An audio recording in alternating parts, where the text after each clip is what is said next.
हम सबकी ज़िंदगी में ना कुछ किरदार ऐसे होते हैं जो बहुत ज़्यादा ज़रूरी होते हैं।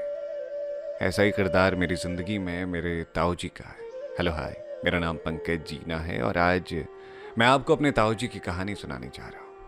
मेरी ज़िंदगी में ताऊ जी का होना बहुत ज़्यादा ज़रूरी है क्योंकि उनके बगैर मेरी कहानियाँ पूरी कभी नहीं होंगी। तो ताऊ जी हर रोज़ की तरह घर के आंगन में बैठे हुए लोगों को अपने किस्से कहानियाँ सुनाते हैं, नौकरी की बातें बताते हैं कि कैसे उनकी नौकरी सारी दुनिया के लोगों से बिल्कुल अलग हुआ करती थी। ताऊ जी जब नौकरी में थे ना, बड़ी इज्जत थी उनकी पूरे गांव में, क्योंकि वो इकलौते आदमी थे जो हमारे परिवार से सरकारी नौकरी में थे। अब जब जेब में पैसा होता है तो थोड़ी इज्जत तो होती है। और दूसरा, ताऊ जी का व्यवहार भी इस मामले में थोड़ा अलग था। वो जितना प्यार अपनी नौकरी से करते थे शायद ही किसी और चीज से करते हो। जैसे 9 बजे का उनका ऑफिस होता था, 8:58 पर ताऊ जी दफ्तर के अंदर होते थे। घर में कोई खास परेशानी हो जाए, कोई इमरजेंसी आ जाए, तभी ताऊ जी घर पर रुकते थे, नहीं तो सरकारी छुट्टियों और इतवार के अलावा मैंने कभी उनको घर पर नहीं देखा। उनकी बातों में उनकी नौकरी का जिक्र आता था। जब भी कभी किसी से बात करते तो बताने लगते कि अब तो कीड़े उतने बड़े हो गए हैं वहाँ, अरे रेशम बना दिया उन्होंने। रेशम विभाग में नौकरी करते थे ताऊ जी।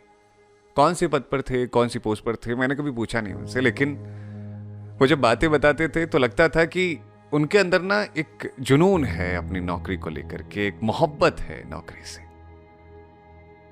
इतनी मोहब्बत वो अपने काम से किया करते थे कि अपने काम के अलावा कभी उन्हें कुछ नजर ही नहीं आया।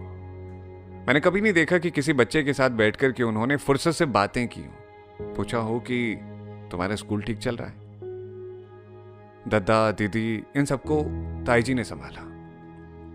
ताई जी जब तक वो स्वस्थ थी तब तक उन्होंने खूब साथ दिया परिवार का, और बीते दिनों में कुछ यूं हुआ कि ताई जी बीमार होकर के इस दुनिया को छोड़कर चली गई। तब से ताऊ जी हर रोज आंगन पर बैठते हैं, कुछ आने जाने वाले लोगों से बातें करते हैं, अपनी नौकरी के किस्से सुनाते हैं, लेकिन ऐसा लगता है कि जैसे उनकी जिंदगी का खालीपन उनकी नजरों में और उनकी बातों में उतर आता है।